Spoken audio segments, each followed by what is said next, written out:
Hey guys, in today's video I'm going to walk you through my morning routine and what I recommend you do every single morning to get the fastest results possible so that you sleep better, you burn more fat throughout the day, you're improving your cardiovascular conditioning, and your performance is just better because you're more energized, you're more focused, and your body is more effective at burning fat and utilizing the food that you do eat for energy as opposed to storing it as fat. So an important part of this routine is first thing in the morning, you get up, you get your shoes on, you get outside. Don't wear a lot of clothes because you want to try to get as much sunlight as possible on direct exposed skin. And that's going to optimize your vitamin D levels. It's also going to help reset your circadian rhythm so that your sleep cycle is more in line with the rising and setting of the sun. Now, if you work a night shift or your job doesn't allow you to get up close to 6 a.m. and go to bed close to 10 p.m., that's fine, it's not a big deal. But whenever you do get up, make sure the first thing you do is you get outside and you get moving. Without complicating things too much, I'm gonna go into a lot of detail, but just to keep things simple, the most important thing for you to do is just move your body in a way where you get sweating. You want to focus on getting at least 20 to 30 minutes of sweat in the morning, because sweat is not just an indication of detoxification and that those detoxification pathways are opened up and functioning properly, but it also is a sign that you have elicited enough eustress or good stress in the body to catalyze change. And assuming part of what you're doing this for is because you want to also change the shape of your body, you need to demand more of your body. So we want some of those physiological signs of good stress and fatigue, which are breathing heavy, sweating profusely, even a little bit of muscle burn. Now in the morning, the easiest way to do this is to first start out by oxygenating your body. And I demonstrate this in another video where I talk about the best way to oxygenate and get your breathing going. And that is 3 sets of 30 breaths where you're reaching up overhead, breathing in through your nose. As you inhale, your belly expands. As you exhale, you pull the belly in and you forcefully exhale and push all the air out. And you're doing this fast. I'll do it quickly here just so you have an idea, but then if you want more detail, you can check out that other video where I demonstrate it at length.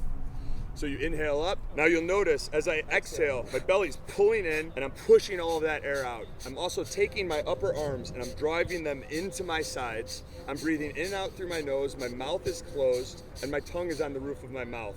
So one more time, watch. As I inhale, the belly expands. As I exhale, the belly contracts. And I drive my elbows down and in into the lymph nodes, the body's sewer system, flushing out those toxins, getting yourself energized. And after about 30 of these breaths, you'll be a little bit lightheaded. That's normal, that's expected. Give yourself a few deep breaths, or maybe not deep breaths, maybe you just need to bring your breathing back down to normal. And then you go into rounds 2 and 3 for a total of 90 oxygenating breaths, like so.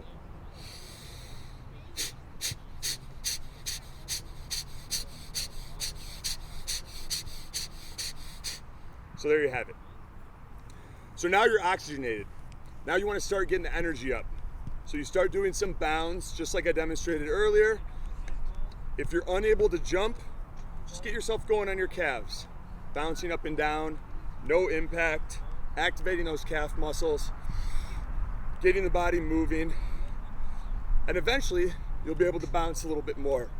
Holding that posture, getting yourself energized. Now you'll notice I also have headphones in because I use music to get myself going in the morning, and it's one of the fastest ways to change your state and get yourself out of that, oh God, the last thing I want to do is get out of bed and exercise right now or move around, into a state where you're energized, you're excited, and you're getting yourself ready to take on the day. So you get some music going, you're bouncing around, and then you just start jogging.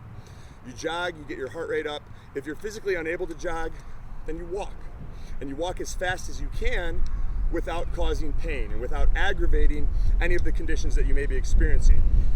Now here's a way that you can ramp up your heart rate if you're unable to jog, and then you do this for brief periods of 30 to 60 seconds, and then you go back into walking. And by sprinkling these throughout your walk, you should be able to get the sweat going and catalyze some of those reactions that we're going for. So you take a staggered stance, one foot in front of the other. In this case, left foot in front of right foot. I tuck my hips under and I keep my back completely flat. Now I'm pushing into the ball of my right foot, the back foot, and I'm in the ball of my front foot. So I'm almost in like a runner's or a sprinter's stance. Now the knees are slightly bent. If you have knee pain, only bend to the point where you don't experience any pain. Then you've got your arms engaged, your core is tight, and what you do is from here, you just sprint. 30 seconds, pumping your arms as fast as you can. Now there's no impact, so you don't have to worry about it causing strain on your knees or your back. We're just staying in one place, like so. And it looks ridiculous, I know. So you do that for 30 seconds. And I'm already tired from just like 5 to 7 seconds of that. So it's a great way to get your heart rate up without affecting or causing any additional pain. Then you switch legs, 30 seconds, you go right into the other side. Get your posture, and you go.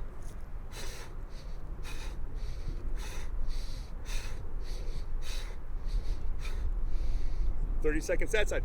Then you go back into your walking and you get moving. So doing that repeatedly throughout your walk will get your heart rate up and will allow you to experience some of those benefits that you would otherwise get if you were able to jog. Other things you can do: dry sauna, ultra baths. The way that you would do a dry sauna, most gyms have dry saunas, most YMCAs have dry saunas. You go there, you spend 20 minutes in the dry sauna. It's a great opportunity for you to meditate. I recommend using the Headspace app. They have a free 10 and 10 where it's 10 minutes a day for 10 days. Throw in headphones, they guide you through it.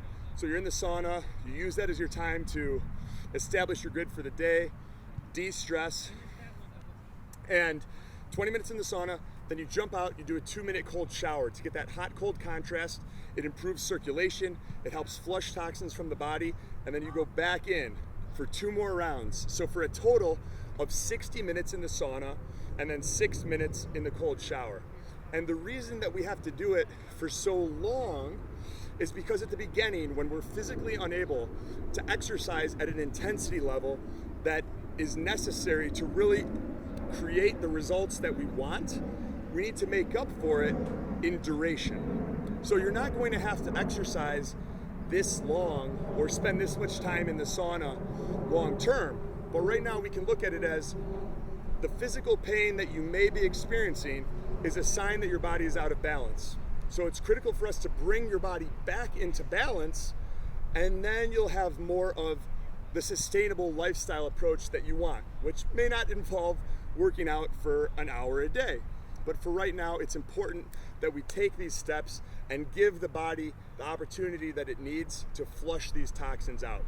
The other option is an ultra bath, where you use as hot a water as you can tolerate, and you add 2 cups of Epsom salts, 1 cup baking soda, and you spend about 30 minutes in the bath. Then you come out, take a 2-minute cold shower, same benefits as with the dry sauna, and then you go back in for another 30 minutes, spending about 30 to 60 minutes in the bath, getting yourself sweating, flushing those toxins out of the body, and mimicking some of those physiological benefits that we get from exercise. And that's kind of the main physical activity component of the morning routine. Then as you go through your morning routine, you think about your 60-day goal. Where do you want to be 60 days from today? What are you going to do today in order to bridge that gap from where you are now to where you want to be? And then the 3 things that I like to think through, and I learned this from Tony Robbins, who probably learned it from somebody else, but you go through, it's called GBV. It stands for gratitude, blessings, and visualization. So you spend 1 to 3 minutes, just as you're jogging or as you're walking, as you're moving, you think about things that you're thankful for in your life, and you really get yourself emotionally charged up with those feelings of appreciation and gratitude. Then you think about the people in your life that you want to send blessings to, people that you're thankful for, people that you want to wish good things for, and you specifically think about the blessings that you want to send their way. And then last but not least, you think about you visualize your perfect day, where you want to be 60 days from today, and where you want to be 3 years or 5 years in the future. And you actually try to picture those things in your mind, and you feel the emotions of yourself achieving those things as if they're already done. Now, you may have also noticed I'm wearing this strap across my chest, which is a transmitter for a heart rate monitor. And the reason I'm wearing this is because the most important thing to achieve when you're working out is just really getting yourself sweating, especially if you're a beginner and you're not used to being physically active on a daily basis. However, if you're one of those people that you want to know that what you're doing is getting you the best possible results, and you like data and reinforcement so that you could adjust your intensity levels based on the feedback that you're getting, a heart rate monitor is an invaluable tool. There are two great brands. Polar is one, they've been around forever, and Garmin is the other one. Both make excellent heart rate monitors. They're relatively inexpensive, so I would recommend picking one up. The way that you can tell if you are in your fat burning zone or your aerobic zone is this. You take 220 and then you subtract your age. So if you're 30 years old, it would be 220 minus 30, and that would be your maximum heart rate. So your maximum heart rate in this instance would be 190. Then from there, you can calculate your aerobic threshold, which is roughly 70% of your max heart rate. So you would take 190 and you would multiply it by 0.7 or 70%. Now, if you're in really good shape, that aerobic fat burning threshold can go as high as 85%. If you're more of a beginner, if you have some underlying health issues and you haven't worked out for a while, then it can go as low as 60 or 65%. But gradually, just understand, the more you're able to spend time in that aerobic threshold of 70 to 85% of your maximum heart rate, again, adjust downward if you have any health issues, the more fat you are going to burn.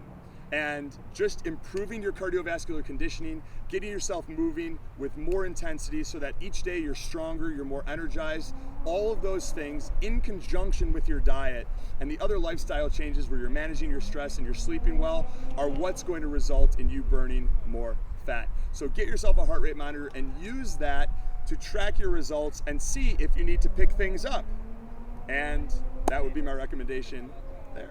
And that's kind of the morning routine. So hopefully you guys found that helpful. I encourage you to make this a part of your daily action plan. From a physical activity standpoint, it's the most important thing. And the people that do it get results. And oftentimes the people that don't, unfortunately, they don't get the same level of results. So I really implore you to take that 20 to 60 minutes each morning to do these exercises, to get yourself moving, to get yourself sweating, to get out in the sun.